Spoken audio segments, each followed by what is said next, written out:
দেখছেন বিস club biscuit presents প্রবাস কণ্ঠ প্রাইম নিউজ। মালয়েশিয়ায় বিদেশি কর্মীদের উপর নির্ভরতা কমিয়ে স্থানীয়দের কর্মসংস্থান বাড়ানো এবং আয় বৃদ্ধি করার লক্ষ্য নিয়ে নতুন নীতি আনতে যাচ্ছে দেশটির সরকার। তবে এই সিদ্ধান্তে দীর্ঘদিন ধরে দেশটিতে বসবাসরত প্রবাসীদের মধ্যে অনিশ্চয়তা উদ্বেগ তৈরি হয়েছে। বৃহস্পতিবার প্রকাশিত একটি প্রতিবেদনে আল জাজিরা জানিয়েছে, মালয়েশিয়া সরকারের পরিকল্পনা অনুযায়ী আগামী জুন থেকে বিদেশি কর্মীদের ভিসা পেতে ন্যূনতম বেতনের সীমা প্রায় দ্বিগুণ করা হবে। পাশাপাশি তাদের থাকার মেয়াদ 5 বা 10 বছরের মধ্যে সীমাবদ্ধ করা হবে। ভারতের একজন ব্যবসা পরামর্শক সঞ্জিত, যিনি 1 দশকের বেশি সময় ধরে মালয়েশিয়ায় কাজ করছেন, দেশটিকে নিজের বাড়ির মতো মনে করতেন, কিন্তু নতুন নীতির কারণে তার মতো হাজারো প্রবাসীর ভবিষ্যৎ এখন প্রশ্নের মুখে।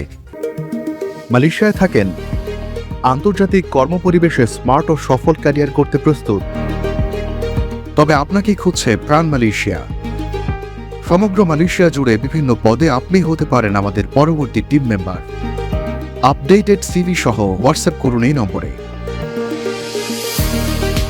বিদেশি কর্মীদের ভিসা পেতে ন্যূনতম বেতন প্রায় দ্বিগুণ করা হবে একই কর্মীর। বলা হয়, স্বাধীনতার পর থেকে মালয়েশিয়া দক্ষিণ পূর্ব এশিয়ার অন্যতম উন্নত অর্থনীতিতে পরিণত হয়েছে এবং বহু বছর ধরেই বিদেশি শ্রমিকদের জন্য আকর্ষণীয় গন্তব্য।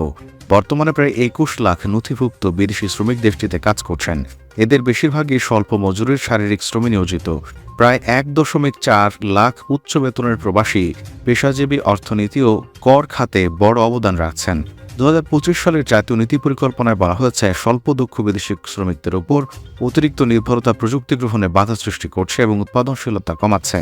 2024 সালে কর্মক্ষেত্রে বিদেশিদের অংশ 14.1% থেকে কমিয়ে 2035 সালের মধ্যে 5% নামিয়ে আনা লক্ষ্য নির্ধারণ করেছে সরকার।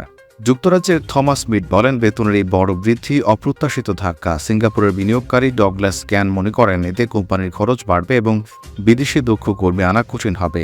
ইন্দোনেশিয়ার লিওনার্দো জানান, নতুন নিয়মে তার ভিসার মান কমে যেতে পারে, ফলে পরিবার নিয়ে স্থায়ী হওয়ার পরিকল্পনা অনিশ্চিত। অর্থনীতিবিদরা বলছেন, শুধু বিদেশি কর্মী কমালেই হবে না, স্থানীয়দের দক্ষতা বাড়ানো জরুরি। দক্ষ জনশক্তি না থাকলে প্রতিষ্ঠানগুলো স্থানীয়দের নিয়োগ দিতে পারবে না। নতুন নীতির সুফল নির্ভর করবে প্রশিক্ষণ ও শিল্প উন্নয়নের উপর।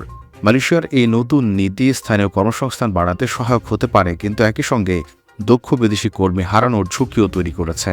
শেষ পর্যন্ত সাফল্য নির্ভর করবে দেশটি কত দ্রুত যে দক্ষ মানব সম্পদ গড়ে তুলতে পারে তার উপর। প্রবাস কণ্ঠ, নিউজ ডেস্ক।